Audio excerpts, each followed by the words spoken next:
And this is a special honor because I affectionately refer to Congressman Lewis as Uncle John. He's one of my play uncles.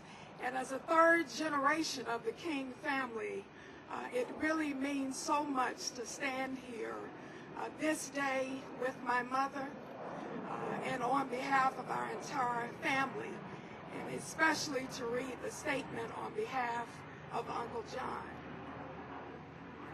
Statement of Congressman John Lewis. Secretary Salazar, members of the King family, I am so sorry that I cannot be with you today. Nothing would have given me more pleasure to be with you as we take this important step toward erecting a memorial honoring my leader, my friend, my brother, Dr. Martin Luther King Jr. As we move forward on this project today, we do so with a sense of hope and joy. We have an historic new administration. Secretary Salazar, I applaud your efforts to move this process forward with all deliberate speed, and I am so proud that the Obama administration will see this project through. It is fitting that we take this most important step today. Our political discourse could use a dose of nonviolence, of love, of peace. We could all stand to remember the love and compassion that Martin Luther King Jr. had for his fellow man and his belief in the American dream. When we gathered here 3 years ago to break ground on this monument, I told a few stories about my time with Dr. Martin Luther King Jr. I will never forget the first time I heard the voice of Dr. Martin Luther King on an old radio. I was 15 years old and in the 10th grade. It was 1955. When I heard his words, I felt like he was speaking directly to me. I felt like he was saying, John Lewis, you can do it. You can make a difference in the struggle to defend the dignity of humankind.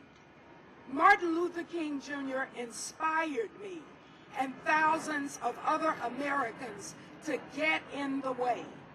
He inspired us to get in trouble, but it was good trouble, necessary trouble. It seems it was only a few years ago that I stood with Martin Luther King Jr.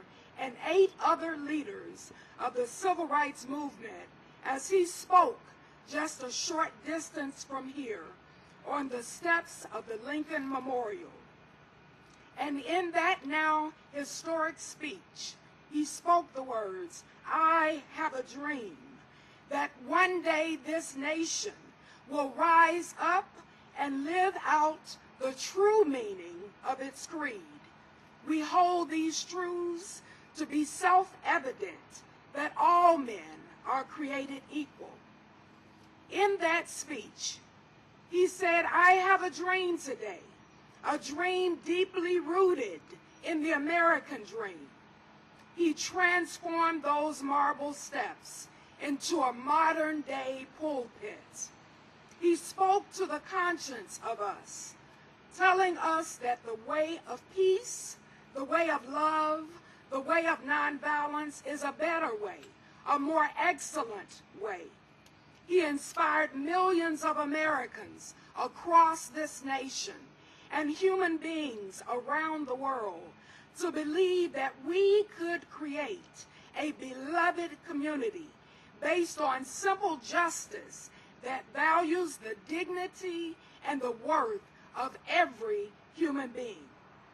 This monument will inspire all of us and generations yet unborn and remind us that one human being can make a difference.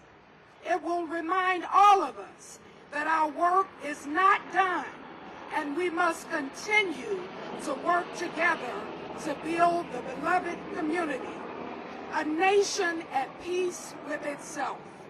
Together, we can make the dream of Martin Luther King Jr. a reality. Thank you.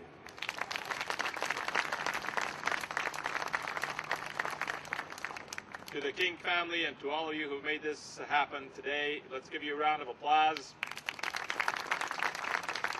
And yes, in the first term of the Obama administration, we will take a major milestone in telling America's story, which the National Park Service does, and we'll do it right here with the completion of the memorial to Dr. Martin Luther King. We will do that.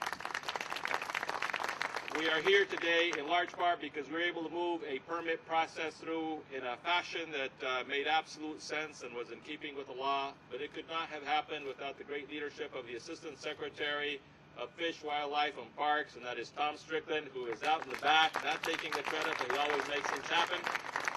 And I also just need to recognize Bob Stanton. Bob Stanton, who is the only African-American to ever be the chief of the National Park Service, and who every day reminded us about the importance of getting this thing done. So to Bob Stanton, give him a round of applause. And with that, to the person who took on this job and they said all you got to do is go raise $100 million, and he did that with all of your help, Harry Johnson. Thank you again, Mr. Secretary. I want to first of all just say thank you to all of you for making this such a wonderful occasion. We want you to keep trying to help us raise the money. We're going to build this memorial. Thank you. Have a blessed day. Board members.